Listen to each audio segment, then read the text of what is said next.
This is about RHAPS. RHAPS is Reproductive Health and Adolescent peer support.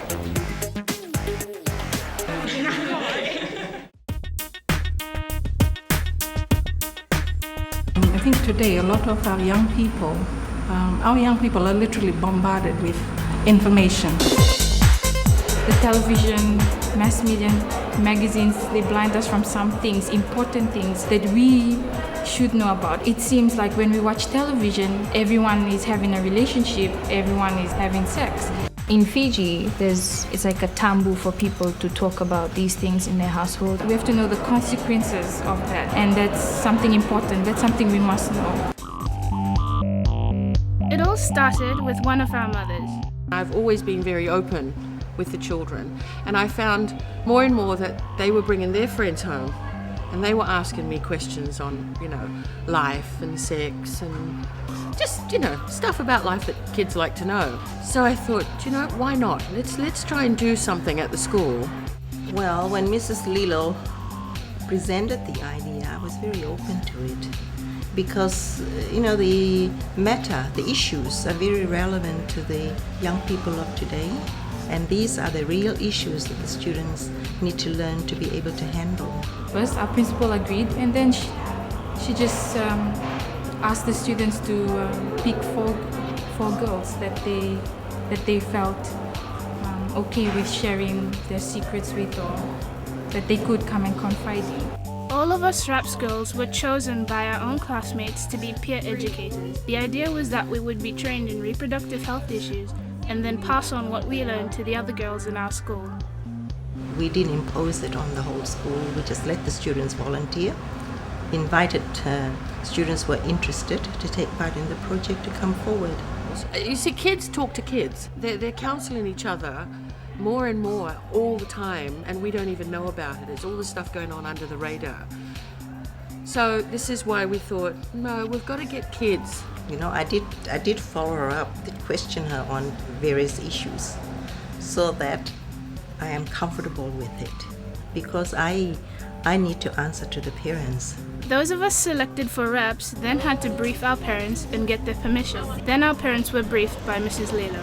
I was quite receptive because I thought it was just the fact that it was aimed at teenagers, and if it was something to actually help the girls to sort of look at things quite differently and put a balanced life, I thought it would be something that's good for them. She explained, the program they had, the girls, the program they shared with, the group works, and then we realized that, she was learning something that is very important.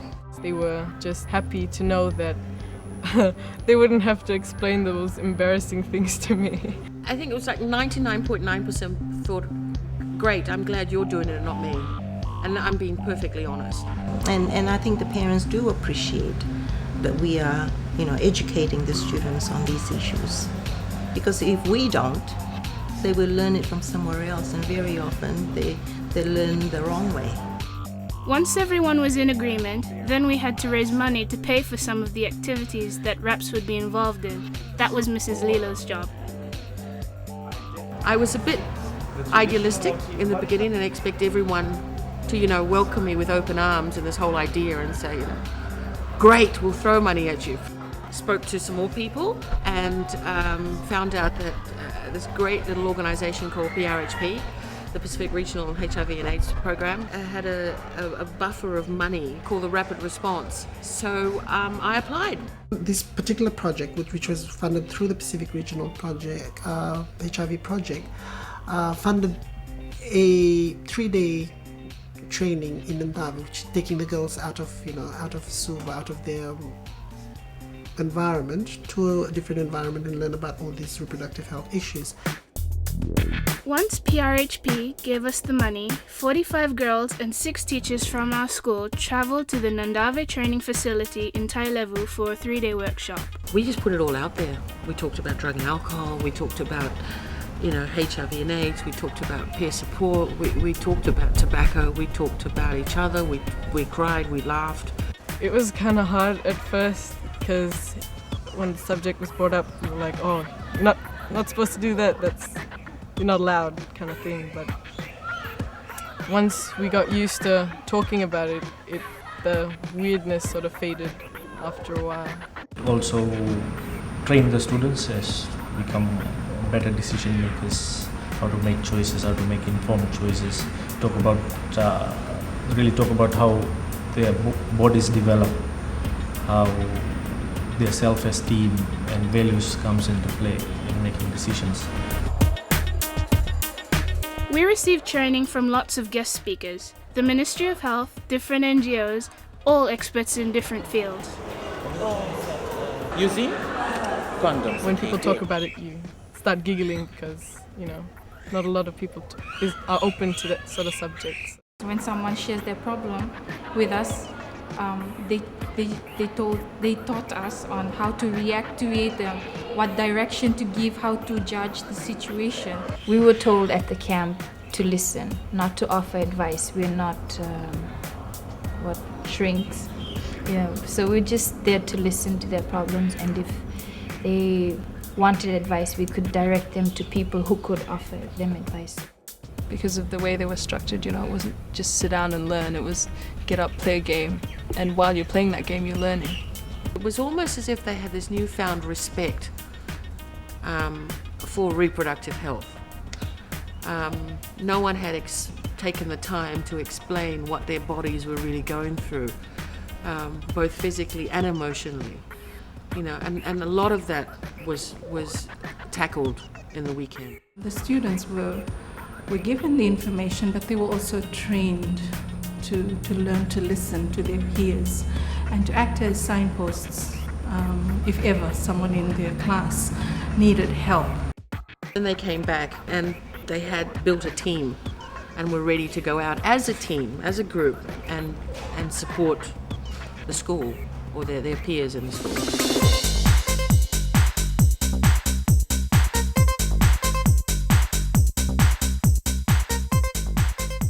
We came back from Nandave trained as peer educators, but we weren't really sure how our classmates would react to us in our new role. As we started taking a more active role in the school, then a lot more students started to realize what the RHAPS group was about and started to, I think, appreciate the job that we are doing. It's easier, I guess, to talk to your friend than it is to talk to some other person, an adult. So with RHAPS, it was easy because, we all conversate and stuff. They educate us about reproductive health and peer support, and the students come to us if they feel, they're facing some sort of problem which they think we may be able to solve. So in other words, we're having student leaders who are equipped to be able to help another student who is in need. So in that process, you allow the girls to choose their peers rather than choosing the girls without, them. So it's allowing them to take that ownership. A friend of mine was having some problems with her boyfriend, and she wasn't sure about, contraceptives. She just had no idea about things, reproductive health and all that. So she came to me looking for advice. I think she felt I was trustworthy and reliable. Although we had been trained as peer educators, our teachers still played a supportive role. It's just that it was easier for the RHAPS girls to share issues of reproductive health with the other girls. Like a lot of the things the teachers wouldn't explain, RHAPS did. So when the teachers were really shy to explain what it was, RHAPS came in and they sort of taught us from the basics and then worked their way up. The teachers coordinate. They are kind of the intermediary between the students and Mrs. Leo.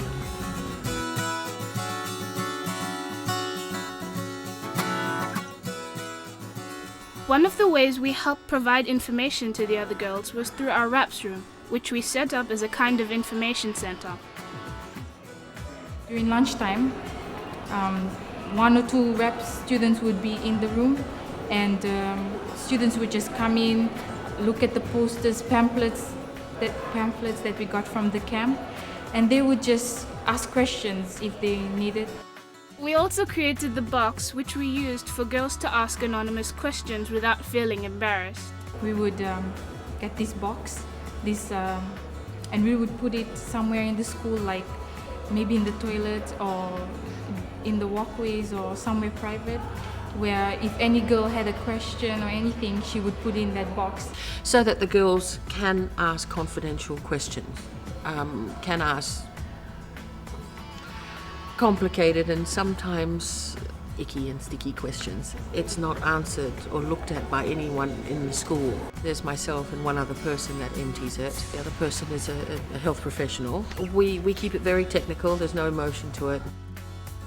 And then Mrs. Lilo will bring up the answers and then stick it on the board so they can come and read it. We had lots of activities with RHAPS, though usually after school, at lunchtimes and even on Saturdays. Together, they tied so many instruments together with it. So that really... We introduced them all to art, to music, to poetry.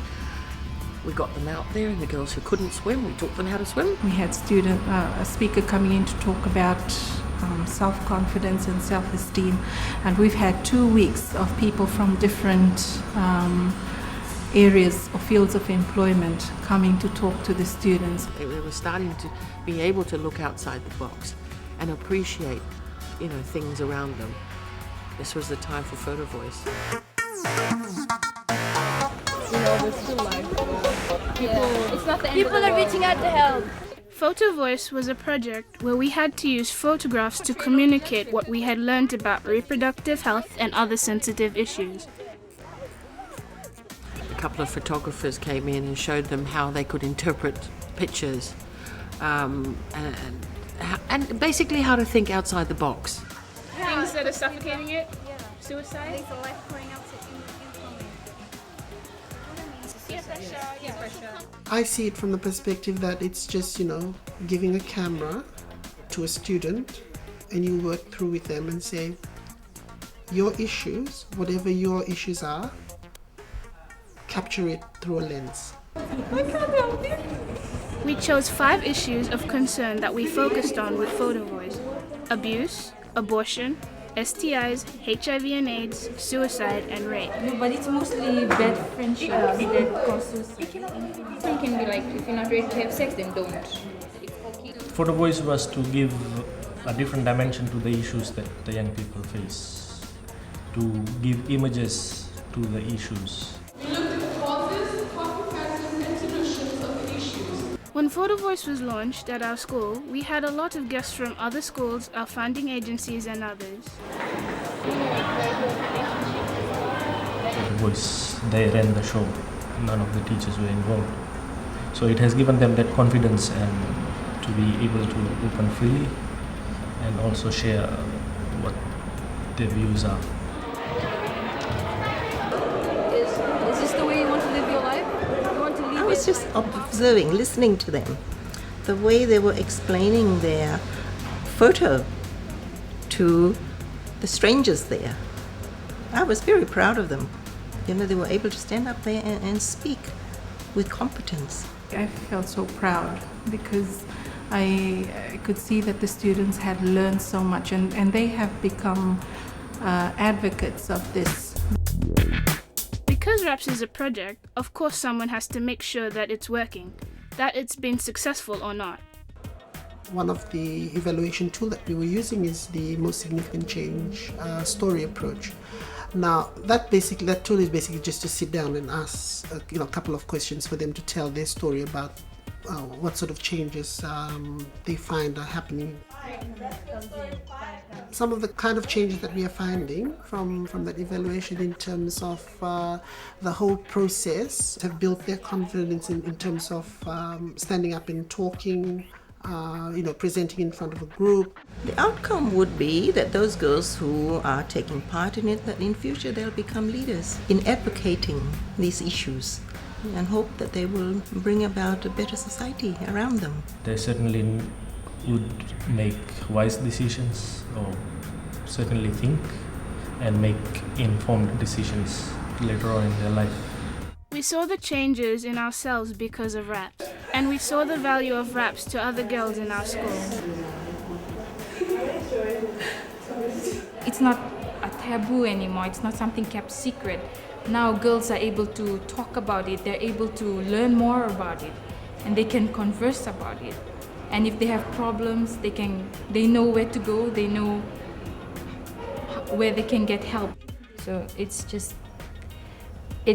the feeling that you can actually help people, help someone prevent themselves from getting STIs or HIV.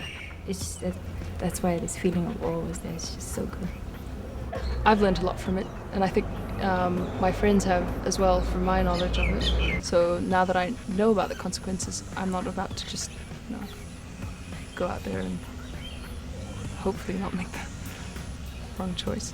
Seeing the kinds of changes that has happened or being brought about through this project really does make me happy, and it actually gives me that passion and that drive to do more.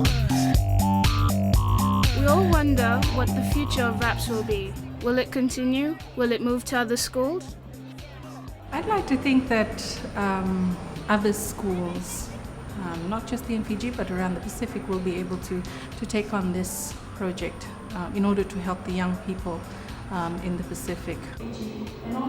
Hopefully, by doing that sort of evaluation, trying to find out some of the lessons learned, what worked, what didn't work, and hopefully we can take that and apply it to other schools, say here in Fiji, or even if take it outside of Fiji to other countries. Certainly not going to stop now. This is only going to help it gain momentum and keep going. We have to. It's too good a program, and the results have been too great for us to stop doing what we're doing. So after RHAPS, we had the opportunity to start having conversations. That was one thing that we've seen, as parents. That our daughter started to open up to us. Like we can discuss things openly, and then we can joke openly. When I talk about it openly, it's okay because he doesn't tell me, oh, you're not supposed to be talking about that, you're only 17.